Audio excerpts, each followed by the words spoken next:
पूर्व मंत्री और यूपी के चर्चित कवयित्री मधुमिता शुक्ला हत्याकांड में सजायाफ्ता पूर्वांचल के बाहुबली अमरमणि त्रिपाठी और उनकी पत्नी मधुमणि आज जेल से रिहा हो रही हैं।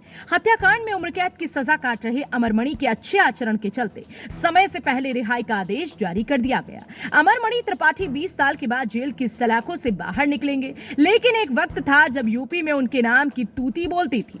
अमरमणि त्रिपाठी का नाम यूपी के बाहुबली नेताओं में आता है।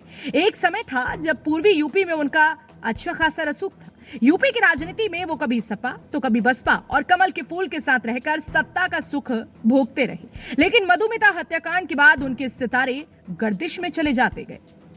बाहुबली नेताओं में शुमार रहे अमरमणि त्रिपाठी ने अपनी राजनीति की शुरुआत भारतीय कम्युनिस्ट पार्टी से की, लेकिन इसके बाद वो कांग्रेस के साथ आ गए। उन्होंने कांग्रेस के बाहुबली नेता हरिशंकर तिवारी का अपना राजनीतिक उन्हें गुरु बनाया और उनसे राजनीति के गुण सीखे। राजनीति में आने से पहले ही वो अपराध की दुनिया में एंट्री कर चुके थे। उन पर हत्या, लूट और मारपीट जैसे कई मामले दर्ज थे। कुछ ही समय में अमरमणि त्रिपाठी ने पूरे इलाके पर दबदबा कायम कर लिया। अमरमणि त्रिपाठी ने साल 1996 में पहली बार महाराजगंज की नौतनवा विधानसभा सीट से कांग्रेस के टिकट से चुनाव लड़ा और जीत हासिल की। इसके बाद वो लगातार 4 बार इस सीट से विधायक रहे।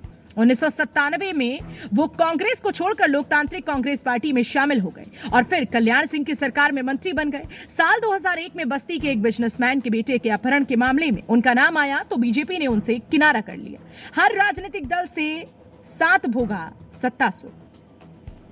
इसके बाद 2002 में अमरमणि त्रिपाठी बसपा के साथ आ गए और उन्हें नौतनवा सीट से ही फिर टिकट मिल गया और इस सीट पर ज्यादातर ब्राह्मण मतदाताओं की संख्या होने का उन्हें फायदा मिला और वो चुनाव जीत गए। 2002 में मायावती की सरकार बनाने में उन्होंने अहम भूमिका निभाई, लेकिन 2003 में वो समाजवादी पार्टी के साथ आ गए और मायावती की सरकार गिरवा दी। माना जाता है कि इसमें अमरमणि का हाथ था। इसके बाद राज्य में मुलायम सिंह सरकार बनी और उन्हें कैबिनेट मंत्री बनाया गया।